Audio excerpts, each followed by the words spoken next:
கரூர் சம்பவத்துக்கு அப்புறம் வந்து அவங்களோட மௌனம் வந்து பெரிய பேசுபொருளாச்சு. மௌனமாக இருக்கிறதே ஒரு ஆயுதம் தான் அப்படிங்கிற மாதிரி தான் அவங்க அதை ஹேண்டில் பண்ணாங்க. மௌனமாக இருக்கிறது எப்படி ஆயுதம்? நிறைய விஷயங்களுக்கு எதுக்கு ஆயுதம் மாறி அந்த இடத்துல ஒரு சம்பவம் நடந்துட்டு இருக்கு, உயிரிழப்புகள் ஏற்பட்டு இருக்கு. அந்த இடத்துல விஜய் அண்ணா அந்த இடத்துல ஒரு ஸ்டேட்மெண்ட் கொடுத்துருந்தாரு வைங்களேன், கள நிலவரம் எப்படி இருக்கு, என்ன வந்து கள நிலவரம் இன்னும் வந்து அங்கே வந்து உயிரிழப்புகள் அதிகமாக ஏற்படுறதுக்கு தான் வாய்ப்பு பண்ணுவாங்க. இல்லை ஸ்டேட்மெண்ட் எல்லாம் மக்கள் எப்படி பயமா இருக்கு. இல்லை கண்டிப்பாக போகாமல் இருக்கிறதுக்கு அங்கே விஜய் அண்ணா போகாமல் இருந்ததுக்கும் தாவேக நிர்வாகிகள் வந்து அங்கே போகாமல் இருந்ததுக்கும் நிறைய காரணங்கள் இருக்குது. அவங்க அங்கே போகாமல் தடுக்கப்பட்டாங்க. என்னென்ன காரணங்கள் இருக்கு? அந்த இடத்துல வந்து காவல்துறை தான் வந்து விஜய் அண்ணா வந்து அங்கே இருக்கக்கூடாது, நீங்கள் கிளம்பணும்னு சொல்லி கோர்ட்லாம் நீங்கள் சொல்லவே இல்லை இந்த மாதிரிலாம் ஸ்டேட்மெண்ட். எப்போ சொல்லலை? கோர்ட்டில் வந்து ஹைகோர்ட்லேயோ சுப்ரீம் கோர்ட்லேயோ இல்லை இந்த மாதிரி வாதங்கள்லாம் நீங்கள் முன்வைக்கவே இல்லை. இந்த சம்பவத்தை வச்சு தாவேக்கா எப்படியாவது முற்றுக்கல் முடிச்சு விட்டலாம் அப்படின்னு சொல்லி பிளான் பண்ணி எவ்வளவோ ஸ்ட்ராட்டஜிஸ் எல்லாமே தூக்கி வச்சாங்க. எல்லாமே ஃபெயிலியர். கடைசியில் அவங்களோட எந்த அளவுக்கு கீழ்த்தரமாக இறங்கிட்டாங்க அப்படின்னா, அந்த பாதிக்கப்பட்ட குடும்பங்களை வந்து தரைக்குறைவாக பேசுகிற அளவுக்கு இறங்கிட்டாங்க. யாரும் வந்து இவங்க சொல்கிற மாதிரி வந்து தலைமறைவாயிட்டாங்க அப்படிங்கிறதால இல்லை. ஏன்னா விஜயனாவே தெளிவாக வீடியோவில் பதிவு செஞ்சார், நான் இங்கே தான் இருக்கிறேன் அப்படிங்கிறதும். பொது பிரச்சனைகள் எவ்வளோ நடந்துச்சு, அதுக்கான இவர் எந்த பொருள் எழுப்பணும் இல்லை. பொது பிரச்சனைகள் எதனா விட்டாரா? நக்கீரன் இப்போ நான் பெருசாக பார்க்குறது இல்லை. ஏன்னா அவங்க பூரா வந்து இப்போ நிறைய பொய்யங்களையும் கற்பனையிலையும் தான் வந்து நக்கீரன் விஜய்க்கு எதிராக பேசுறதுனால அப்படி சொல்கிறீங்களா? இல்லை, டிஎம்கே எதிர்கட்சியாக இருக்கிறப்போ நக்கீரன் பத்திரிகை மிக சிறப்பாக வேலை செஞ்சது. ஆனால் அதுக்கப்புறம் இந்த ஆட்சியில் எவ்வளோ குற்றங்கள் நடக்குது, அந்த மாதிரி எத்தனை இடங்கள்ல வந்து பெண்களுக்கு எதிரான பாலியல் வன்கொடுமைகள் நடந்திருக்கு. அப்போல்லாம் வந்து இந்த நக்கீரன் கோபால எங்கே போனார்னு தெரியல, இவர் தலைமறை வைக்க புஷியானந்தாலையும் ஆதவரிசனாலும் மீண்டு வர முடியாது. புஷியானந்த் சரி ஓகே 41 நாள் இவங்களாலையும் ராஜ்மோகனாலையும் இவங்க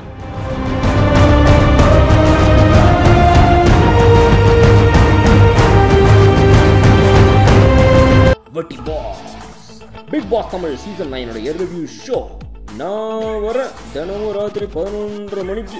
subscribe to Colour Kannadi Media. Colour Kannadi வாய்ஸ் நேர்களுக்கு வணக்கம். இன்று நம்மோட இப்போ ஒரு தாவைக்காரர்கள் அருண் அவர். வணக்கம் சார். வணக்கம் சார்.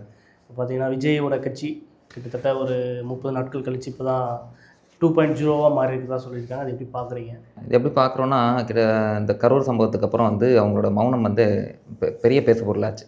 ஆனால் எல்லாத்த தாண்டி அந்த மௌனமே வந்து அகிம்சை இல்லை ஒரு விஷயம் சொல்லுவாங்க. அந்த மாதிரி இந்த மௌனமாக இருக்கிறதே ஒரு ஆயுதம் தான் அப்படிங்கிற மாதிரி தான் அவங்க அதை ஹேண்டில் பண்ணாங்க. மௌனமாக இருக்கிறது எப்படி ஆயுதமாக மாறும்? இல்லை, நிறைய விஷயங்களுக்கு எதுக்கு ஆயுதம் மாறி இருக்கு? இல்லை, உங்களுக்கு வந்து எந்த இடத்துலையுமே உங்களுக்கு வன்முறையை தாண்டி உங்களுக்கு ஒரு அமைதி தான் வந்து நிறைய இடத்துல தீர்வு கொடுக்கும். ஏன்னா முன்னாடி உங்களுக்கு 40-50 பேர் இறந்துட்டா அமைதியாக இருந்துட்டு போயிட்டா அது வந்து இதாகிடுமா? இல்லை, அது அப்படி நம்ம பார்க்க முடியாது. ஏன்னா இல்லை நான் சொல்கிறேன், நீங்கள் அறிக்கையில் கொடுக்குற அந்த இது இருக்குல்ல, புரட்சிகரமான வார்த்தைகளை போடுறது, இலக்கிய நடைகளை பேசுறது, ஃபீல்டில் என்ன இருக்குது? இல்லை, அதுதான் நான் சொல்கிறேன். ஏன்னா அது வந்து ஒரு எமோஷனலான விஷயத்த எப்படி ஹேண்டில் பண்ணணுமோ அந்த ஹேண்டில் பண்ணுற பக்கம் உங்களுக்கு இருக்குன்னு தான் பார்க்குறேன். ஏன்னா அந்த எமோஷனலாக இப்போது நீங்கள் சொல்கிற மாதிரி அந்த இடத்துல ஒரு சம்பவம் நடந்துட்டு இருக்கு, உயிரிழப்புகள் ஏற்பட்டு இருக்கு. அந்த இடத்துல விஜய் அண்ணா அந்த இடத்துல ஒரு ஸ்டேட்மெண்ட் கொடுத்துருந்தாரு வைங்களேன், இங்கே வந்து இதில் ஏதோ ஒரு குளறுபடிகள் இருக்குது, இது உண்மை தெரியணும் அப்படின்னு அந்த ஸ்பாட்டில் அவர் கொடுத்துருந்தாருன்னா அன்னைக்கு கள நிலவரம் எப்படி இருந்திருக்கும். ஸோ இதெல்லாம் என்ன வந்திருக்கும்? கள நிலவரம் இன்னும் வந்து அங்கே வந்து உயிரிழப்புகள் அதிகமாக ஏற்படுறதுக்கு தான் வாய்ப்பு. ஸ்டேட்மெண்ட் கொடுக்குறதுனால ஆமாம் கண்டிப்பாக. ஏன்னா ஒரு எமோஷன் வந்து ஒரு பேசுறதுனால வந்து உயிரிழப்பு அதிகமாக மக்கள் எப்படி அதை ட்ரிகர் பண்ணுவாங்க? இல்லை ஸ்டேட்மெண்ட் எல்லாம் மக்கள் எப்படி பயமா இருக்கு? இல்லை கண்டிப்பாக. ஏன்னா இல்லை ஒரு எமோஷனான ஒரு விஷயம் நடந்துட்டு இருக்கப்போ அங்கே வந்து ஒரு சின்ன ஒரு வார்த்தைகள் கூட ஈஸியாக வந்து மக்களை ட்ரிகர் பண்ணிடும். ஸோ அந்த மாப் வந்து அப்படி மாறிடக்கூடாது. இப்போ ஏர்கிராஃப்ட் நடந்துச்சு, உடனே 7 பேர் இறந்தாங்க. கலாச்சாரம் நடந்துச்சு, அங்கே ஒரு 40-45 குடும்பங்கள் இருந்தாங்க. அதனால் இப்போ ஆளுங்கட்சியில் இருக்கிறவங்க வந்து அவங்களும் விமர்சனம் இருக்குது, மாற்றுக்கிறது கிடையாது. அதனால் அங்கே போகாதனாலையோ அங்கே அந்த எந்த கமெண்ட்டும் சொல்லாதனாலையோ சொல்கிறனாலையோ ஏதாவது சின்ன அதிகமாக உயிரிழப்பு இல்லை. நீங்கள் வந்து இந்த 2 விஷயத்துக்கு டைவர்ட் ஆகுது. இத்தனை நாள் பேசின ஸ்டேட்மெண்ட் வேறு. நீங்கள் என்ன சொல்கிறீங்கன்னா போகாமல் இருக்கிறது பிரச்சனை, ஆனால் பேசுனாலே பிரச்சனை ஆயிரும், உயிரிழப்பு அதிகமாக இருக்கும். போகாமல் இருக்கிறது பிரச்சனை இல்லை. நான் சொல்கிறத நீங்கள் கரெக்டாக எடுத்துக்கலாம். போகாமல் இருக்கிறதுக்கு அங்கே விஜயண்ணா போகாமல் இருந்ததுக்கும் தாவேக நிர்வாகிகள் வந்து அங்கே போகாமல் இருந்ததுக்கும் நிறைய காரணங்கள் இருக்குது. அவங்க அங்கே போகாமல் தடுக்கப்பட்டார்கள். அவங்க வந்து போகாமல் என்னென்ன காரணங்கள் இருக்குது? அந்த இடத்துல வந்து காவல்துறை தான் வந்து விஜயண்ணா வந்து அங்கே இருக்கக்கூடாது, நீங்கள் கிளம்பணும்னு சொல்லி அனுப்பிச்சி வச்சதான் வந்து நம்ம ஸ்டேட்மெண்ட்ஸ் பார்த்தோம். இது வந்து தாவேக சைட்லேருந்து அஃபிஷியலாகவும் அவங்க ப்ரெஸ் மீட்டில் ஆதரவு சொல்லி கோர்ட்லலாம் நீங்கள் சொல்லவே இல்லை இந்த மாதிரியான ஸ்டேட்மெண்ட்? எப்போ சொல்லலை? கோர்ட்டில் வந்து ஹைகோர்ட்லேயோ சுப்ரீம் கோர்ட்லேயோ இல்லை இந்த மாதிரி வாதங்கள்லாம் நீங்கள் முன்வைக்கவே இல்லை. உங்களுக்கு வந்து சுப்ரீம் கோர்ட்டில் வந்து அவங்க கேட்டது வந்து இந்த ஒரு தனி விசாரணை ஆணையம் வேணும்னு சொல்லி தான் கேட்டிருந்தாங்க இல்லையா? இது பற்றின வாதங்கள் எதுவும் அங்கே எடுக்கப்படல. இன்னொன்று இங்கே தமிழக அரசாங்கம் தமிழக அரசு சார்பில் இருந்து லேட்டாக வந்தார், அங்கே கூட வைக்கல, பாதிக்கப்பட்ட மக்கள் கூட சந்திக்கல அப்படின்னு சொல்லும் போது இப்படி எதிர்த்தரப்பு வைக்கலாம்ல? அங்கே எதிர்த்தரப்பு வாதங்களை கேட்கறக்கே அங்கே ரெடியா இல்லையே. ஹைகோர்ட்லேயும் சுப்ரீம் கோர்ட்லேயும் அந்த கேட்க ஆள் இல்லை. இல்லை, உங்களுக்கு வந்து சுப்ரீம் கோர்ட்டில் வந்து இது சம்மந்தமான வாதங்களே நம்ம போகலை, சரிங்களா? அங்கே அவங்க தாவேக்காவோட போட்டிருந்த வழக்கும் சரி, இன்னும் பொதுநல வழக்குகளும் சரி, பொதுநல வழக்கு போட்டிருந்தவர் தான் வந்து சிபிசிஐடி வேணும்னு சொல்லி கேட்டிருந்தார் இல்லையா? தாவேக்கா சைடில் வந்து இந்த விசாரணை தாண்டி ஒரு பொதுவான விசாரணை வேணும் அப்படிங்கிறது தான் அவங்களோட கோரிக்கையாக இருந்துச்சு. ப்ளஸ் இதை வந்து நீங்கள் கோர்ட்டில் வைக்கல அப்படிங்கிற சொல்கிறதெல்லாம் வந்து வரும். ஏன்னா அதுக்கான ப்ரூஃப்ஸோட தான் வந்து அவங்க ஹைகோர்ட் போகிறாங்க. அப்படி இல்லாமல் அவங்க போக மாட்டாங்க, சரிங்களா? ஏன்னா அது காவல்துறை தான் தடுத்துருக்காங்கிறது காவல்துறை தடுக்கலைன்னு மறுக்க வேண்டியதானே. ஸோ அவங்களும் மறுக்கலை. நீங்கள் இப்படி கேள்வி பார்த்தா நம்ம இப்படி இந்த பக்கம் பார்க்கலாம். அப்போ இவங்க சொன்னாங்க அப்படின்னா அவங்க சொல்கிற ஸ்டேட்மெண்ட் பொய்ன்னு சொல்லி காவல்துறை சொல்லியிருந்துருக்கல. ஏன்னா இது நார்மலாக எல்லா இடத்துலையும் நடக்கிறது தான். ஏன்னா ஒரு பிரச்சனை 41 பேர் இறக்குறது நார்மலாக, ஒரு 41 பேர் இறக்குறது நார்மல்னு சொல்லுது. ஒரு இடத்துல ஒரு பிரச்சனை நடக்குது அப்படின்னா அந்த பிரச்சனைக்கு ஒரு 2 பேர்த்து மேலே குற்றம் சாட்டப்படுது அப்படின்னா இன்னைக்கு அதிகாரம் ஒரு கையில் இருக்கும்போது அவங்க எப்படி வேணாலும் அதை யூஸ் பண்ண முடியும். அதே இன்னொருத்தர் இருக்கப்போ அதிகாரம் அவங்க கையில் இல்லை அப்படிங்கிறப்போ அப்போ காவல்துறை என்ன சொல்கிறாங்களோ அந்த கைட்லைன்ஸ் தான் அவங்க ஃபாலோ பண்ண முடியும். அப்போ அங்கேருந்து நீங்கள் அங்கேருந்து போங்க அப்படின்னு சொல்லிட்டு போனதுக்கப்புறம் நீங்கள் ஓடி போயிட்டேன்னு சொல்கிறதெல்லாம் ஏற்புடையதா இல்லை. இது எல்லா இடத்துலையுமே. உதாரணத்துக்கு நம்ம ஆஷோ நீங்கள் சொன்னீங்க, ஆஷோலேயே எடுத்துக்கலாம். 5 பேர் உயிரிழந்தாங்க. அந்த இடத்துல ஏன் முதல்வர் அங்கே போய் பார்க்காம அவர் மட்டும் தனி கான்வாயில் தப்பிச்சு போயிட்டார், ஓடி போயிட்டார் நம்ம சொல்ல முடியுமா? அப்படி சொல்ல முடியாது. ஸோ அது மாதிரி தான் இந்த விஷயமும். இவங்க தான் வந்து அங்கேருந்து போக சொல்கிறாங்க. அதை தாண்டி அந்த இடத்துல விஜய் நான் பேசாத காரணம் எமோஷனலாக நம்ம ஒரு வார்த்தை விட்டோம்னா தொண்டர்களை எந்த அளவுக்கு ட்ரிகர் பண்ணுவோம், இது வந்து இன்னும் வந்து பிரச்சனைகள் வந்து பெருசாக்கிடக்கூடாது அப்படிங்கிறனால தான் அங்கே வந்து பேசாமல் போகிறாங்க. அதுக்கப்புறம் அது அந்த பிரச்சனைகளுக்கெல்லாம் தீர்வு என்னவா இருக்கும் அப்படிங்கிறது எல்லாமே அனலைஸ் பண்ணுறாங்க. ஸோ அங்கே அதே மாதிரி 41 பேர் உயிரிழந்த குடும்பங்களை போய் நேரில் போய் பார்க்கக்கூடாதுங்கிற விஷயம் இல்லை. அதுக்கும் எவ்வளோ முயற்சிகள் மேற்கொள்ளப்பட்டது. அது எல்லாமே தோல்வியில் அடைகிறதுனால தான் நேரில் வர சொல்லி பார்க்குறாரு. இதில் இன்னொரு பிரச்சனை எனக்கு என்ன கேள்வி இருக்குது அப்படின்னா, பாதிப்புக்குள்ளான அந்த மக்களே வந்து விஜயண்ணாக்கு எதிராக இல்லை. அவங்களே வந்து முழுக்க விஜயண்ணாவுக்கு தாவேக்காக்கு ஆதரவாக தான் இருக்காங்க. 41 குடும்பங்களும் சரிங்களா? நம்ம ஒரு குடும்பம் வரலன்னு சொல்லி நீங்கள் அதையும் பாயிண்ட் அவுட் பண்ண முடியாது. அதுக்கான ரீசனும் அவங்க தெளிவாக கொடுத்துட்டாங்க. அப்படிங்கிறப்போ வேடிக்கை பார்க்குற மக்களுக்கு என்ன பிரச்சனை அப்படிங்கிற ஒரு கேள்வி இருக்குது. ஏன்னா இன்னைக்கு எவ்வளவோ குற்றங்கள் வேடிக்கை பார்க்குற மக்கள்னா யாரை சொல்கிறீங்க? வேடிக்கை பார்க்குற எதிர்கட்சிகள் சார்ந்த நபர்கள் கட்சியில் சொல்ல மக்கள் சொல்ல திருத்திக்கிறேன், சரிங்களா? அவங்களுக்கு தான் இன்னைக்கு பிரச்சனையாக இருக்குது. ஏன்னா இந்த சம்பவத்தை வச்சு தாவேக்கா எப்படியாவது முடிச்சு விட்டலாம் அப்படின்னு சொல்லி பிளான் பண்ணி எவ்வளவோ ஸ்ட்ராட்டஜிஸ் எல்லாமே தூக்கி வச்சாங்க. எல்லாமே ஃபெயிலியர். கடைசியில் அவங்களோட எந்த அளவுக்கு கீழ்த்தரமாக இறங்கிட்டாங்க அப்படின்னா அந்த பாதிக்கப்பட்ட குடும்பங்களை வந்து தரைக்குறைவாக பேசுகிற அளவுக்கு இறங்கிட்டாங்க. நம்ம சோஷியல் மீடியாவில் பார்த்துருக்கோம் அவங்க எந்த அளவுக்கு வந்து கீழ்த்தரமான செயல்கள் பதிவுகளை போட்டுக்கிட்டு இருக்காங்க அப்படின்னு. ஏன்னா எதிர்கட்சிகளை சொல்கிறீங்க. ஆமாம், எதிர்கட்சிகளும் சொல்கிறேன். தாவேக்கா வந்து நம்மளை மீறி வரும் அப்படின்னு எதிர்பார்க்குற கட்சிகளும் சரி, அவங்களும் பயத்தில் இருக்கிற கட்சிகளும் இதை தான் ஃபாலோ பண்ணுறாங்க. ஏன்னா நீங்கள் வந்து ஒரு விக்டம்ஸை வந்து நீங்கள் ப்ளேம் பண்ணி அவங்க மேலே ஒரு அவதூறு பரப்புங்கிறது இதுதான் வந்து ரொம்ப கேவலமாக இதுதான் அரசியல் வரலாற்றையும் நடக்காத ஒரு விஷயமா பார்க்குறேன். ஏன்னா இந்த உயிரிழப்பு அப்படிங்கிற 41 உயிரிழப்புகள் ஜாஸ்தி தான். ஆனால் இதுக்கு முன்னாடி அரசியல் கூட்டங்கள் உயிரிழப்புகள் ஏற்பட்டிருக்கு. ஆனால் இந்த அளவுக்கு இல்லை. இதுதான் வந்து முதல் முறை இந்த அளவுக்கு உயிரிழப்புகள் ஏற்பட்டிருக்கிறது. அதனால அதை நம்ம அரசியல் நிகழ்வுல உயிரிழப்பு எந்த விஷயத்தில் சொல்கிறீங்க? இல்லை, ஜெயலலிதா அவர்கள் கூட்டத்தில் கூட உயிரிழப்புகள் ஏற்பட்டிருக்கு. இந்த மாதிரி சாம்பிள்லாம் நடந்திருக்கு. ஆனால் இவ்வளோ உயிரிழப்புகள் இல்லை. ஸோ அந்த இவ்வளோ உயிரிழப்புகள் ஏற்பட்டதுக்கும் நிறைய காரணங்கள் இருக்குது. நம்ம இப்போ ஜெயலலிதா அவங்க பண்ண விஷயத்துக்கும் இதுக்கும் நிறைய வித்தியாசங்கள் இருக்குது. அந்த இட பிரச்சனை இருக்குது, அந்த சந்துக்குள்ள வந்து மக்கள் அடைப்பட்டது இருக்கட்டும், இவ்வளோ பிரச்சனைகள் இருக்குது. ஸோ இதை அதை நம்ம கம்பேர் பண்ண இது ஒரு பக்கம் இருக்கட்டும். கட்சி இப்போ ஒரு நேற்று அவர் சந்திச்சதுலேருந்து இப்போ முத்துராமலிங்கத்தை சந்திச்சதாக இருக்கட்டும், ஜெனரல் மீட்டிங் வச்சுதான் இருக்கட்டும், இல்லை 5ஆம் தேதி வந்து ஒரு கூட்டம் வைக்கிறதா சொல்கிறாங்க. இதெல்லாம் எப்படி பார்க்குறீங்க? இதெல்லாம் சந்திக்க வரையும் வெயிட் பண்ணிட்டு இருந்தீங்க, சந்திச்சுட்டு தான் நான் கட்சியோட வேலைகள்லாம் செய்யணும் அப்படின்ற மாதிரி இருந்தது? இல்லை, அப்படி இல்லை. அவங்களுக்கு பேக்ரவுண்டில் வந்து கட்சியோட ஒர்க் போயிட்டு தான் இருந்தது. யாரும் வந்து இவங்க சொல்கிற மாதிரி வந்து தலைமறைவாயிட்டாங்க அப்படிங்கிறதெல்லாம் இல்லை. ஏன்னா விஜயனாவே தெளிவாக வீடியோவில் பதிவு செஞ்சார், நான் இங்கே தான் இருக்கிறேன் அப்படிங்கிறதும். அதுக்கப்புறம் விஜய் சார் வந்து ஆக்டிவாக இல்லை அதுக்கு அதாவது எந்த பிரச்சனைக்கும் இல்லை, மீடியா சைடில் தான் ஆக்டிவாக இல்லையா ஒழியா பேக்ரவுண்டில் அதுக்கான ஒர்க் ஆக்டிவாக இருக்காருன்னா பொது பிரச்சனைகள் எவ்வளோ நடந்துச்சு அதுக்கான இவர் எந்த குரல் எழுப்பல இல்லை. பொது பிரச்சனை அறிக்கை விட்டாரா? அறிக்கை இல்லை. நம்ம அந்த விஷயத்துக்குள்ள நம்ம ஏன்னா அது நம்ம அவங்க கண்டுக்கவே இல்லைன்னு சொல்ல முடியாது. எல்லாத்துக்குமான அனலைசிஸ் போயிட்டு தான் இருந்துச்சு. அரசியல்ன்றது என்ன? உங்களுக்குள்ளே பேசிக்கிறதுலாம் அரசியல் கிடையாது. பொதுவில் நீங்கள் என்ன ஸ்டேட்மெண்ட் வைக்கிறீங்க, என்ன ஆர்ப்பாட்டம் வைக்கிறீங்க, என்ன பிரச்சாரம் பண்ணுறீங்க தான் அரசியல். உங்கள் கட்சிக்குள்ளே இப்போ ஒர்க் பண்ணுறதெல்லாம் கட்சி அது உட்கட்சி விவரங்கள். பொது விவரங்களை தலையிடுறது என்ன தலையிட்டீங்க? இல்லை, அதாவது நம்ம எல்லா பிரச்சனைகளுக்கும் வந்து தீர்வு அதாவது பிரச்சனைகளுக்கு நம்ம குரல் கொடுக்குறோம், போராட்டம் பண்ணுறதை தாண்டி அந்த பிரச்சனைக்கு என்ன தீர்வுங்கிறது தான் நம்ம யோசிக்கணும். அதுதான் அந்த பிரச்சனைக்கான சொல்யூஷன் கொடுக்கும். அப்போ தீர்வு அரசியலை நோக்கி தான் தாவேக்கா பயணிச்சுக்கிட்டு இருக்கு. அப்படிங்கிறப்போ நீங்கள் பிரச்சனைகளுக்கான தீர்வை தான் நம்ம சாருன்னு ஒன்று ஒரு ஆமாம் அதுக்கு என்ன தீர்வு வச்சிருக்கீங்க? சரி, எஸ்ஐஆரை பொறுத்த வரைக்கும் அதில் நிறைய குளறுபடிகள் இருக்குது. அது தேவையா இல்லையான்னு பார்த்தா கரெக்டாக நடந்தால் அது தேவை தான். சரிங்களா? இல்லை சாருன்றது தேவை. ஆமாம், அது கரெக்டாக பண்ணணும். ஏன்னா இது வந்து புதுசாக வந்து பிஜேபி தாவேக்காவோட கொள்கை தானா? இல்லை, அப்படி கிடையாது. நான் இதை வந்து முழு உங்களோட பாயிண்ட் ஆஃப் வியூ இல்லை என்னோட பாயிண்ட் ஆஃப் வியூ சொல்கிறேன். ஏன்னா இது வந்து புதுசாக இன்னைக்கு தான் வந்து பிஜேபி கவர்மெண்ட் கொண்டு வரது இல்லை. இதுக்கு முன்னாடி 7-8 தடவை நடந்திருக்கு. அடுத்தடுத்து இப்போது விஜய் வந்து என்ன மாதிரியான ப்ரொசீஜர்லாம் பண்ண போகிறாரு, கட்சிகள் எப்படி டெவலப் பண்ண போகிறாரு? இல்லை, புதுசாக வந்து பொதுவாக குழுக்கள்லாம் நிறையா உருவாக்கப்பட்டிருக்கு. விஜய் அண்ணாக்கு நேரடி தலைமை கீழே வந்து இயங்குற மாதிரியும், அது மட்டும் இல்லாமல் ஆனந்த் அண்ணாவே எல்லா பொறுப்புகளையும் மேற்கொள்ள முடியாது அப்படிங்கிற ஒரு விஷயமும், அதை தாண்டி இந்த கரூர் சம்பவத்தில் நிறையா பாடங்கள் கற்றுருக்காங்க அப்படிங்கிறது நம்ம பார்க்கணும். ஏன்னா எல்லா இடங்களையும் வந்து நம்ம ஒரு பாதுகாப்பு கேட்குறோம், காவல்துறை பாதுகாப்பு கொடுத்துருவாங்க, அந்த பாதுகாப்பை நம்பி நாங்கள் போகக்கூடாது அப்படிங்கிற ஒரு விஷயத்தையும் இந்த இடத்துல உணர்ந்திருக்காங்க. ஏன்னா இவங்க சொல்லிடுவாங்க, சொன்னதுக்கப்புறம் இந்த மாதிரி அசம்பாவிதம் ஏற்பட்டால் அவங்க ஒரு துளி கூட அதுக்கான ரெஸ்பான்சிபிலிட்டி எடுத்துக்க மாட்டாங்க. முழு தவறையும் நம்ம மேலே தான் கட்டமைக்கிறதுக்கான பிம்பத்தை ஏற்படுத்துவாங்க. அது தாவேக்கா மேலே வெறும் குற்றச்சாட்டுலாம் மட்டும் இருக்காமல் இங்கே உயிரிழப்புகளும் ஏற்படுது. இந்த உயிரிழப்புகள் ஏற்பட்டிருக்கு. திருப்பி இந்த மாதிரி ஒரு சம்பவம் நடக்கக்கூடாது அப்படிங்கிறதுல ரொம்ப கண்ணுங்கருத்தமாக இருக்கிறாங்க. புஷியானதுக்கும் ஆதவர்ஜனுக்கும் சண்டைன்ற மாதிரிலாம் ட்விட்டர்லேயே அதெல்லாம் சும்மாங்க. அதெல்லாம் வந்து கான்ஸ்பிரன்சி பேசுகிறது தான்.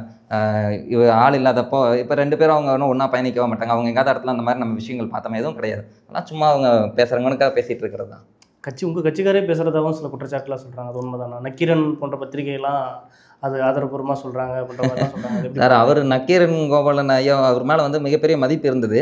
ஆனால் அவர் வெறும் இப்போ இதை எப்படி பார்க்குறோம் அப்படின்னா வன்மத்தின் உச்சமாக தான் நம்ம பார்க்கப்படுது. நக்கீரன் கோபால தாவேக்கா மேலே வன்மத்தை கக்கிற விதமாக தான் நம்ம பார்க்க. ஏன் சொல்கிறீங்க அப்படி? ஏன்னா இன்னைக்கு அவர் நக்கீரன் கோபாலையா ஒரு வீடியோ நான் நேற்று தான் பார்த்து இன்னொருத்தர் சென்ட் பண்ணியிருந்தாரு. ஏன்னா நக்கீரன் இப்போ நான் பெருசாக பார்க்கறதில்ல. ஏன்னா அவங்க பூரா வந்து இப்போது நிறைய பொய்யங்களையும் கற்பனைகளையும் தான் வந்து நக்கீரன் விஜய்க்கு எதிராக பேசுகிறனால அப்படி சொல்கிறீங்களா? இல்லை, விஜய்க்கு எதிராக பேசுகிறனால இல்லை, உண்மையாக தேடுறதுலேருந்து பார்த்து சொல்கிறீங்களா? இல்லை, எனக்கு தெரிஞ்சு டிஎம்கே எதிர்கட்சியாக இருக்கிறப்போ நக்கீரன் பத்திரிகை மிக சிறப்பாக வேலை செஞ்சது. ஏன்னா நம்ம பொள்ளாச்சி அந்த பாலியல் குற்றங்கள் இதெல்லாம் பார்க்கல, அதெல்லாம் வெளிக்கொண்டு வந்து நக்கீரன் கோபாலையானால தான் நமக்கு எல்லாரும் எல்லாத்துக்கும் அந்த விஷயம் தெரிய ஆரம்பிச்சது காரணம் தான். ஆனால் அதுக்கப்புறம் இந்த ஆட்சியில் எவ்வளோ குற்றங்கள் நடக்குது. அந்த மாதிரி எத்தனை இடங்களில் வந்து பெண்களுக்கு எதிரான பாலியல் வன்கொடுமைகள் நடந்திருக்கு. என் காவலர்களே கூட 2 காவலர்கள் நம்ம பார்த்து இப்போ குறைஞ்சது இந்த 1 மாத கேப்லேயே நடந்த விஷயம்லாம் பார்த்து இதுக்கெல்லாமே வந்து அப்போல்லாம் வந்து இந்த நக்கீரன் கோபாலையா எங்கே போனார்னு தெரியல, இவர் தலைமறைவாயிட்டார். ஆனால் விஜயை பற்றி வன்மத்தை எதுவுமே அவங்க சொல்கிறது எதுவுமே ஆதாரம் இல்லாத குற்றச்சாட்டு தான். ஏன்னா இதுக்கு முன்னாடி அவங்களோட அந்த ரிப்போர்ட்டெல்லாம் எப்படி இருந்துச்சு அப்படின்னா எல்லாமே ஆதாரத்தின் அடிப்படையில் இருக்குது. இப்போ சொல்கிறது எதுவுமே ஆதாரத்தின் அடிப்படையில், யூகத்தின் அடிப்படையிலும் கற்பனையின் அடிப்படையிலுமா இருக்குது. உதாரணத்துக்கு இந்த பஸ்ஸில் சொல்லியிருந்தார் விஜய் அவர்களுடைய பிரச்சார வாகனத்தில் 60 ட்ரோன் பறந்துச்சு. அந்த 60 ட்ரோனை பஸ்ஸுக்குள்ள உட்காந்து ஆப்ரேட் பண்ணாங்க. அதை வந்து ஜனநாயகன் படத்துக்காக யூஸ் பண்ணாங்க. உள்ளே வந்து நடிகைகள் இருந்தாங்க. இதெல்லாம் பேசுனாங்க. இதெல்லாம் வந்து எவ்வளோ ஒரு பேசிக்காக ஒரு அடிப்படை அறிவு இருக்கிறவங்க கூட இதை ஈஸியாக கொஸ்டின் பண்ணுவாங்க. ஏன்னா ஒரு பஸ்ஸில் ஒரு பேசஞ்சர் பஸ் எடுத்துட்டாலும் 53 பேர் தான் சீட்டிங் கெப்பாசிட்டி. அதில் உள்ள இதுக்குள்ளே வந்து பாத்ரூம் செட்டப் வேணும் விஜய் அவரோட. அதை கட் பண்ணிட்டு அதில் ஒரு 10 பேர் போயிடுவாங்க. அப்போ பேலன்ஸ் 43 பேர் தான். 40 பேர்னு வச்சாலும் இதில் வந்து விஜய் அவர்கள் மேலே வந்து பேசணும். அந்த ரேம்ப் செட் பண்ணது அது ஒரு 10 பேர் இடத்த பிடிச்சோம். பேலன்ஸ் பார்த்தா 20 பேர். இதில் விஜய் அவர் ரெஸ்ட் எடுக்கிறதுக்கான அந்த சோஃபா ஒரு சின்ன ஒரு சோஃபா போட்டாலே அது ஒரு 5 பேரை பிடிச்சோம். பேலன்ஸ் அதிகபட்சம் பார்த்தாலும் அந்த பஸ்ஸுக்குள்ள ஒரு 10 பேர் தான் பிடிக்கணும். ஆனால் இவர் 19 போகிற பக்கம் என்ன சொல்கிறாங்க, உள்ள நடிகைகள் இருந்தாங்க, 60 ட்ரோன் ஆப்ரேட்டர்ஸ் இருந்தாங்க. நமக்கு எல்லாத்துக்குமே தெரியும் ஒரு ட்ரோன் ஆப்ரேட் பண்ணுறதுக்கு ஒரு ஆள் வேணும். அப்போ 60 ட்ரோனுக்கு 60 பேர் உள்ள உட்காந்து ஆப்ரேட் பண்ண முடியும். அது என்ன பஸ்ஸாக இல்லை ட்ரெயினை கொண்டு வந்து பாட்டியிருக்காங்களா? இதெல்லாம் கேள்விக்குறியால. இதெல்லாம் நார்மலாக ஒரு லாரி ஓட்டுற ஒரு சாதாரண டிரைவருக்கு புரியும். என்னடா இவ்வளோ தூரம் போய் பேசிகிட்டு இருக்காங்க. அதனால தான் இன்றைக்கி நக்கீரன் எப்படி ஆயிடுச்சு அப்படின்னா, நாங்கள் உங்களுக்கு சப்ஸ்கிரிப்ஷன் ஃப்ரீயாக கொடுக்குறோம், நீங்கள் வந்து எங்கள் பேஜை சப்ஸ்கிரைப் பண்ணி எங்கள் வீடியோஸை பாருங்கன்னு அவங்க விளம்பரப்படுத்துகிற அளவுக்கு இறங்கி போயிருக்குன்னு தான் பார்க்குறோம். இது நக்கீரன் அவங்களுக்கு மட்டும் இல்லை, நிறைய பேர் இதுதான் இது பண்ணிட்டு இருக்காங்க. நிறைய பேர் நான் எந்தெந்த ஊடகத்தை சொல்கிறேன் இல்லை, ஊடகங்களை மட்டும் சொல்லலை நான். நிறையா திமுக சார்ந்த நபர்களையும் இந்த விஜய் அவர்கள் மேலே இவர் வந்ததுனால நம்ம ஓட்டு சதவீதம் குறைஞ்சிருச்சு அப்படின்னு சொல்கிற ஆட்களையும் நம்ம பார்க்குறோம். ஏன்னா நிறைய விவாத மேடைகளில் அரசியல் விமர்சகர்கள் பேரில் உட்காந்துருக்கிற ஆட்களை இதே மாதிரி அந்த பஸ்ஸுக்குள்ளே என்ன இருந்துன்னு எங்களுக்கு தெரியணும், அந்த பஸ்ஸுக்குள்ளே என்ன இருந்துன்னு எங்களுக்கு தெரியணும், உள்ளே வந்து இந்த நடிகை இருந்தாங்க அந்த நடிகை இருந்தாங்கன்னு சொல்லிட்டு காசிப் பேசிகிட்டே தான் இருக்கிறாங்களோ. இது வந்து தான் சொன்ன பார்த்தீங்களா, ஒரு ஜென்ரலாக ஒரு விஷயம் வந்து நம்ம அனலைஸ் பண்ணாலே இது பாசிபிலிட்டியே இல்லை, சாத்தியமே இல்லாத ஒரு விஷயத்தை இது இப்படி இருந்திருக்கும் அப்படி இருந்திருக்குன்னு சொல்லிட்டு இது எதுக்காக இந்த மாதிரி எல்லாம் இது பண்ணிட்டு இருக்காங்களா? இந்த மாதிரி தொடர்ச்சியாக குற்றச்சாட்டுகளை வச்சுட்டே இருக்கு, இல்லை பொய்யான குற்றச்சாட்டுகளை வச்சுட்டே இருக்கு. மக்கள் மனசில் இது போய் பதியும் அப்படின்னு நினைக்கிறாங்க. ஆனால் இன்னைக்கு மக்கள் எப்படி நினைக்கிறாங்க அப்படின்னா, இன்னைக்கு நம்ம கையில் சோஷியல் மீடியா இருக்குது, உலகம் நம்ம கைவிரலில் இருக்குங்கிற மாதிரி எல்லா விஷயம் உடனே வரும். இப்போவே எங்களை எல்லாம் இவ்வளோ தூரம் நீங்கள் ஏமாற்ற ட்ரை பண்ணுறீங்கன்னா அப்போ எங்கள் தாத்தா பாட்டனால நீங்கள் எவ்வளோ முட்டாளாக்கி இருப்பீங்க அப்படின்னு சொல்லி நீங்கள் மக்கள் சிந்திக்க ஆரம்பிச்சிட்டேன். இதுதான் சொன்னேன். இந்த சிந்தனை ஒன்றை வந்து விஜய் அண்ணாக்கு எதிரான கட்டமைப்பு இவங்களால உருவாக்க முடியல அப்படிங்கிறனால தான் நான் சொன்னது. கடைசியாக நான் லயலோமணியோட பேஜை பார்க்குறேன். கட்சியில் இருக்க முக்கிய நிர்வாகிகளோட பேஜில் எடுத்து பார்க்கும்போது அவங்க ஏதாச்சும் ஒரு போஸ்ட் போட்டாலே கமெண்ட் அதிகமாக இருக்கிற மாதிரி இருக்குது. நெகட்டிவாக அவங்கள அடிக்கிறதா இருக்கட்டும், உங்களை பேசுகிறதா இருக்கட்டும். பாதிக்கப்பட்ட மக்கள் பாசிட்டிவாக பேசலாம், ஆனால் பொதுமக்கள் வந்து ஜென்ரலாகவே விஜய்க்கு எதிராக அதிகமாக பேசுகிற மாதிரி இருக்குது. முன்னே பாசிட்டிவாக அவர் இறந்த பின்னாடி கூட எங்கள் அண்ணன் பேசுனவங்க இன்னைக்கு கொஞ்சம் எதிராக இது மாறி இருக்கிறதா நான் நினைக்கிறேன். இல்லை, இதை நீங்கள் சொல்கிறது வந்து சோஷியல் மீடியாஸில் அந்த வர கமெண்ட்ஸை சொல்கிறீங்க சரிங்களா.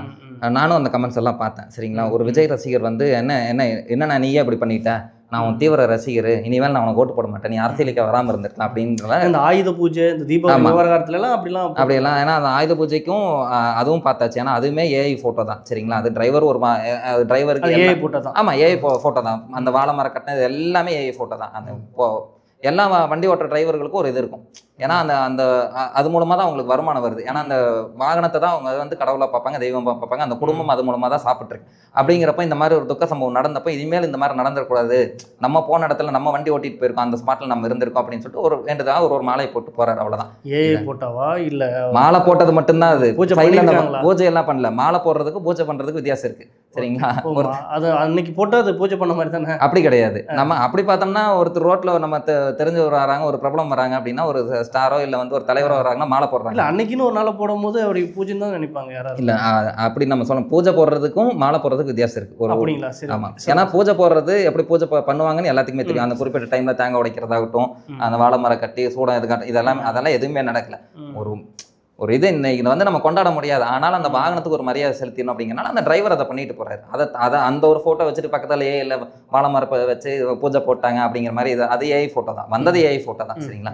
அதனால அதை வந்து நம்ம அதை தான் சொல்கிறேன். இந்த மாதிரியான விமர்சனங்கள்லாம் வந்து தொடர்ச்சியாக வந்து பொய்யாதான் இருக்கு இல்லையா. அதில் எதுவுமே உண்மை தன்மை இல்லை அப்படிங்கிற ஒரு விஷயம். நீங்கள் ஒரு விஷயம் சொல்லியிருந்தீங்க, அந்த கமெண்ட் அது அந்த விஷயத்துக்குள்ள வந்தாங்க சரிங்களா. ஏன்னா இந்த மாதிரி எல்லாம் நான் சொன்ன மாதிரி தான். என்னன்னா விஜயண்ணா நீ எப்படி பண்ணிட்ட, உங்க கட்சி தான், உங்க கட்சியிலேருந்து நாங்கள் விலகிறோம், நீங்கள் வந்து மக்களை போய் சந்திக்காமல் கொண்டாந்து இங்கே பார்த்ததுனால நாங்கள் கட்சியிலேருந்து விலகிறோம்னு ட்விட்டரில் கிட்டத்தட்ட ஒரு 20 போஸ்ட் லைனாக வந்துச்சு. இது எல்லாமே காப்பி பேஸ்ட் பண்ண போஸ்ட் தான். ஏன்னா இன்னைக்கு அக்கௌண்ட் எப்படி ஓப்பன் பண்ணலான்னு எல்லாத்துக்குமே தெரியும். ஈஸியாக விஜயண்ணா பேரில் ஒரு 10-20 ஃபேக் ஐடி ஓப்பன் பண்ணிட்டு போயிடலாம். ஏன்னா அதுக்காக மட்டுமே 17 கோடி ரூபா செலவு பண்ணதை நம்ம பார்த்துருக்கோம். யாரு? பெண் நிறுவனம் மூலமாக திமுக சார்ந்த நபர்கள். திமுக சார்ந்த நம்ம வேற யார் பண்ண போறாங்க? அவங்க தான் பண்ணியிருக்காங்க சரிங்களா. விஜய் அவர்களை தவறா பிம்பத்தை உருவாக்குறதுக்காக மட்டுமே 17 கோடி. இன்னைக்கு எத்தனையோ இடங்கள்ல நிதி பற்றாக்குறை இருக்கு, இதை எங்களால் செயல்படுத்த முடியலைங்கிறாங்க. நெல் மூட்டையை பாதுகாப்புக்கான குடோன் கட்ட முடியல, அது கேட்ட நிதி இல்லை, இது எதையுமே பண்ணல. ஆனா விஜய் அவர்களை தவறா சித்தரிக்கிறதுக்காக மட்டும் 17 கோடி செலவு பண்ணப்படுது. அப்ப இதெல்லாம் பார்க்க வேண்டியதா இருக்கு இல்லையா. விஜய் ஊடகங்கள் எப்படி கையாளுறதா நினைக்கிறீங்க சார்? ஊடகங்களில் விஜய் அண்ணா கையாளுறது அவர் அதுதான் நான் சொன்ன பார்த்தீங்களா, எல்லாத்துக்குமே ஒரு தீர்வு அரசியல். திடீர்னு இப்போ ஒரு மீட்டிங் போட்ட உடனே அவர் கொடை பிடிச்சிட்டு வரும்போது கலாட்டா ஒரு சோகமான மியூசிக் போட்டு ரொம்ப உடம்பு இழிச்சிட்டாரு அப்படின்றதெல்லாம் போடுறதால எப்படி பார்க்குறீங்க? அதான் அந்தந்த சேனல்ஸ் அவங்களோட டிஆர்பிக்காக பண்ணுறது சரிங்களா. அந்த சேனல்ஸை பற்றி நம்ம விமர்சிக்க முடியாது. ஆனால் ஊடகங்கள் வந்து உங்களுக்கு எதிராக இருக்கிறது தான் நீங்கள் குற்றச்சாட்டு வைக்கிறீங்க. இல்லை, எல்லா ஊடகங்களையும் நம்ம அப்படி சொல்லிட முடியாது இல்லையா. எல்லா ஊடகங்களையும் அப்படி சொல்லிட முடியாது. நான் சொல்கிறது வந்து திமுகவின் கைக்கூலியாக இருக்கிற ஊடகங்களை தான் நான் சொல்கிறேன் சரிங்களா. நம்ம அது விஜயனை இழைச்சி போயிட்டாரா இல்லையா அப்படிங்கிறது அந்த வீடியோ வச்சு நம்ம இது பண்ணுறத விட அங்கே போய் நேரில் பார்த்துட்டு வந்த பாதிக்கப்பட்ட மக்களுடைய அந்த வீடியோஸை பார்த்துருக்கோம். அந்த ஒரு வயசான ஐயாவை பார்த்துருப்போம். அவருக்கு வந்து ஒரு 75 80 வயசு இருக்கும். அவரே அழுதுட்டார். இழைச்சி போய் அவர் வந்து ஒரு பாசிட்டிவான ஒரு ஸ்டேட்மெண்ட் தான் கொடுக்குறாரு. பைத்தியக்கார மாதிரி இருக்காப்புல, நாங்கள் போய் அவருக்கு ஆறுதல் சொல்கிற மாதிரி ஆயிடுச்சு அப்படிங்கிற ஒரு ஸ்டேட்மெண்ட் வைக்கிறார். அப்போ உண்மையிலேயே அவர் இந்த விஷயத்தில் எந்த அளவுக்கு பாதிக்கப்பட்டிருக்கிறார் அப்படிங்கிறது அந்த பாதிக்கப்பட்ட நபர்கள் கொடுக்கக்கூடிய ஸ்டேட்மெண்ட். அந்த காணொலியை பார்க்கும்போது உங்களுக்குலாம் என்ன உணர்வு இருந்துச்சு? விஜய் உண்மையிலேயே ரொம்ப ஒரு ரசிகனாகவோ ஒரு கட்சி ஆதரவாளரோ எப்படி பார்க்குறீங்க அதை? விஜய் அண்ணா வந்து எப்படிப்பட்ட கேரக்டர்னா எங்களுக்கு பர்சனலாக தெரிஞ்சு. ஏன்னா வந்து விஜய் அண்ணா கூட எங்கள் கட்சியோட துணைத் தலைவர் காமேஷ் கிட்டத்தட்ட ஒரு 1.5 மணி நேரம் அவர் கூட நேரடியாக 1-to-1 உட்காந்து கலந்துரையாடல் பண்ணியிருக்காரு. அதாவது இந்த தேர்தல் எலெக்ஷன் பாலிடிக்ஸ்குள்ளே விஜய் அண்ணா வரதுக்கு முன்னாடி, கட்சி ஆரம்பிக்கிறதுக்கு முன்னாடி. ஸோ எங்களுக்கும் விஜய் அண்ணாவுடைய பர்சனல் கேரக்டரை பற்றி காமேஷ் அண்ணாவுக்கும் நல்லா தெரியும். அவர் சொன்னதை வச்சு எங்களுக்கு ஒரு அனலைசிஸ் இருக்குது. ஏன்னா நிறைய விஷயங்கள் நம்ம அது எல்லாத்தையுமே நம்ம கடந்த காலங்களில் வந்து நம்ம வச்சு பார்க்கல விஜய் அண்ணா எப்படிப்பட்ட ஒரு கேரக்டராக இருப்பார் அப்படிங்கிற ஒரு விஷயம் இருக்குது. இன்றைக்கி மக்களில் நிறைய பேருக்கு வந்து ஒவ்வொருத்தருக்கும் ஒவ்வொரு கேரக்டர் இருக்குது இல்லையா. இப்போ எனக்கு ஒரு கேரக்டர் இருக்குது அப்படின்னு பார்த்தீங்கன்னா, ஒருத்தர் அடிபட்டு கிடக்கிறாரு, அவருக்கு வந்து கை கால் ரொம்ப டேமேஜாக இருக்குன்னு அது பக்கத்தில் போக மாட்டேன். ஏன்னா அது வந்து எனக்கு எமோஷனலாக வந்து என்னை ரொம்ப ட்ரிகர் பண்ணிடுறேன், என்னால் அங்கே நிற்க முடியாது. ஏன்னா அப்படிப்பட்ட ஒரு கேரக்டராக தான் விஜய் அண்ணா இருக்கார். ஏன்னா அவரை பார்க்க வந்த இடத்துல மக்களுக்கு இப்படி ஆயிடுச்சுங்கிறது அது அவரால் ஜீரணிச்சிக்கவே முடியல. இது சும்மா நம்ம போகிற போக்கில் சொல்லிட முடியாது. ஏன்னா இது அவர் அப்படி தான். ஏன்னா அதுதான் அவரோட கேரக்டர். ஏன்னா அது ஒரு நல்ல விஷயம் தான் சொல்கிறேன். நல்ல விஷயம் தான். ஏன்னா அனிதா அவர்களுடைய மரணம் ஆகட்டும், தூத்துக்குடி துப்பாக்கிச்சூடில் நடந்த ஸ்னோலின் அந்த பொண்ணு ஒன்று இறந்ததை நம்ம பார்த்துருப்போம். துப்பாக்கிச்சூடில் இறந்தவங்க அந்த இவங்க எல்லாத்தையுமே வந்து அவரோட தங்கையாக தான் பார்க்குறாரு. ஏன்னா அவங்க எல்லாருமே இவரோட தங்கை இறந்து போயிட்டாங்க. அந்த தங்கையின் வடிவமாக தான் இந்த குழந்தைகளும் தெரியுது. அதனால தான் என்ன அன்னைக்கு வந்து உடனே ஓடி போய் அங்கே போய் பார்த்தா அவங்களுக்கான ஆதரவை கொடுத்துட்டு வர்றாரு. அப்படி இருக்கிற ஒரு மனுஷனை வந்து நம்ம அவருக்கு அதுலேருந்து வரதுக்கு மீண்டு வர்றதுக்கு ரொம்ப சிரமமாக தான் இருந்திருக்கும். அதை வந்து மறுக்கவே முடியாது. பொதுமக்கள் சொல்கிறது அது அவங்க சொல்கிறதுக்கு முன்னாடி எங்களால் அதை அனலைஸ் பண்ண முடியுது. ஏன்னா விஜய் அண்ணா என்ன மாதிரியான ஒரு புஷியானதுனாலையும் ஆதவரிச்சினாலும் மீண்டு வர முடியல அதுலேருந்து. இல்லை புஷியானந்த் சரி ஓகே விட்டுலாம் 30 நாள் இவங்களாலையும் ராஜ்மோகனாலையும் இவங்கெல்லாம் இங்கே தான் இருந்தாங்க. இல்லை புஷியா போய் பார்த்துட்டு தானே வந்தாங்க. நிர்மல் இவர் அருள்ராஜ் அவர் போய் பார்த்தாரு. புஷியானந்தெல்லாம் போகிறதுக்கு அங்கே அவங்களுக்கான அனுமதி கொடுக்கல. அவங்களுக்கான அனுமதி கொடுக்கல. ஆனால் அருள்ராஜ் போய் பார்த்தாரு. அவர் போய் எல்லா குடும்பங்களையும் பார்த்தாரு. அங்கே ராஜ்மோகன் சார் அதான் இவங்க எல்லாமே வந்து இந்த குற்றம் சாட்டப்பட்ட நபர்களாக இருக்காங்க. குற்றச்சாட்டுப்பட்டனால போக முடியும். ஆமாம், ஏன்னா அவங்க பர்மிஷன் இல்லாமல் போக முடியாது. ஏன்னா பர்மிஷன் இல்லாமல் போய் திருப்பி அங்கே ஏதாவது ராஜ்மோகன் அப்படி எந்த குற்றச்சாட்டு இல்லைன்னு தான் சொன்னாங்க. இல்லை வழக்கு இருக்கா? இல்லை மாநில தலைமையில் இருக்க அந்த இடத்துல கூட்டம் நடந்தது இல்லைங்களா? அங்கே வந்து எல்லாத்தையுமே வந்து இதில் வழக்கு யாராவது மேலே போட்டாங்க. இல்லை வழக்கு போட்டது வந்து உங்களுக்கு ராஜ்மோகன் மேலே ஒன்றா எஃப்ஐஆரில் ஒரு பேர் இருக்கலாம், மேபி இருக்கலாம், இல்லை கொண்டு வரதுக்கான வாய்ப்புகள் இருக்கலாமா? இல்லை இருக்கலாம், இல்லை மேபி இருக்கலாம், அது கரெக்டாக தெரியல. ஆனால் ராஜ்மோகனோட பேர் அதில் இல்லை. எஃப்ஐஆரில் வந்து அதுதான் சொல்கிறேன். இந்த எஃப்ஐஆரை வந்து பார்த்தீங்கன்னா அவசரமாக போட்டதான். தமிழக வெற்றிக்கலாங்கிற பேரைவே அவங்க மாற்றி போட்டதான். அந்த எஃப்ஐஆரை வந்து அப்படி வந்து அவ்வளோ குளறுபடிகளில் போட்டதான். அதுக்கப்புறம் வந்து எஃப்ஐஆர்லேயே நிறைய விஷயங்கள் இருக்குது போலீஸை பொறுத்த வரைக்கும். அது ஆல்ட்ரு எஃப்ஐஆர் ஃபஸ்ட்டு ஒரு எஃப்ஐஆர் போடுவாங்க. அதுக்கப்புறம் ஒரு 2-3 மாதம் கழிச்சு ஆல்ட்ரு எஃப்ஐஆர் போடுவாங்க. அதில் வந்து எத்தனை பேரை சேர்க்குறாங்க, இல்லை தவறுதலாக இப்போ சேர்க்கப்பட்ட நபர்களை நீக்கிறது, இதெல்லாமே வந்து போலீஸ் தரப்பில் பண்ணுவாங்க. ஸோ அது வந்து விசாரணையில் இருக்குது. நம்ம அதில் போய் நம்ம வந்து போலீஸ் இப்படி பண்ணியிருக்கோம் அப்படி பண்ணியிருக்கோம் நம்ம சொல்ல முடியாது. சரிங்களா? அதனால முக்கியமான நிர்வாகிகளுக்கு அங்கே பர்மிஷன் கிடைக்கல அப்படிங்கிறனால போல. அதை தாண்டி அங்கே லோக்கல் இருக்க கட்சி நிர்வாகிகள்லாம் போய் பார்த்துட்டு தான் வந்தாங்க. ஏன்னா நாங்களும் ஒவ்வொரு வீட்டுக்கும் நாங்கள் போய் பார்த்துருக்கோம். பாதிக்கப்பட்ட 41 குடும்பங்களையும் நேரில் போய் தமிழ்நாடு இளைஞர் கட்சி சார்பாக நாங்கள் பார்த்துருக்கோம். ஒவ்வொரு வீட்லையும் நாங்களும் கேட்டிருக்கோம். தாவேக்காவோட நிர்வாகிகள் வந்தாங்களான்னு. அவங்க கொடுத்த ஸ்டேட்மெண்ட் என்னன்னா, இறந்தன்னைக்கு கூட அந்த பசங்க வந்து நின்று எங்களுக்கு வேணுங்கிறதெல்லாம் பண்ணி கொடுத்தாங்க அப்படிங்கிற விஷயத்தையும் அவங்க வந்து மறுக்கவே இல்லை. ஏன்னா வெளியே இருக்கிற எங்களுக்கு தெரியாமல் இருக்கலாம். ஏன்னா மீடியாவுக்கு அந்த இடத்துல அவங்க தாவேக்கா நிர்வாகிகள் அடையாளப்படாமல் இருந்திருக்கலாம். ஆனால் ஒரு சராசரி மனுஷனா அந்த உயிரிழப்பு இருந்தவங்க கூட இருக்கணும் அப்படிங்கிறது நிர்வாகிகளுக்கு இருந்திருக்கு. அவங்க கூட இருந்திருக்காங்க. லோக்கலில் இருக்க பசங்க நிறைய பேர் எல்லாத்து வீட்லையுமே அவங்களுக்கு தேவையான உதவிகள் அந்த சடங்கு செயலப்போ கூட எல்லாம் இருந்திருக்காங்க. அதை நம்ம வந்து மறுக்கவே முடியாது. ஏன்னா இது எல்லாமே வந்து பாதிக்கப்பட்டவர்கள் சொன்னது தான். அதை தாண்டி நீங்கள் சொன்ன மாதிரி இவர் அருள்ராஜ் நேரில் போனார். இவங்களுக்கு பர்மிஷன் கிடைக்கல, அதனால போகல. கண்டிப்பாக திருப்பி போவாங்க. எல்லா வீட்டுகளுக்கும் நேரில் கண்டிப்பாக விஜயனாவும் போவார், ஆனந்தண்ணாவும் போவார். அதே மாதிரி இவங்களை எங்கேயும் விஜயனா மட்டும்தான் உள்ளே இருந்தாரோட இவங்க வந்து வீட்டுக்குள்ளேயே இருந்தாங்க, வெளியே வரலாம் நம்ம சொல்ல முடியாது. ஏன்னா ஆதவரிச்சு நான் பார்த்தோம் டெல்லிக்கு போயிட்டு வந்துட்டு தான் இருந்தார். ஆனந்தண்ணாவும் எங்கள் லோக்கலில் தான் இருந்தார். இதெல்லாம் சும்மா வந்து இவங்க ஏதோ ஒன்று சொல்லணுங்கிறதுக்காக சொல்கிறது, அவ்வளோதான். பல்வேறு அரசியல் சார்ந்த தகவல் பண்ணிட்டு மற்றொரு பதிவு செஞ்சு. நன்றி.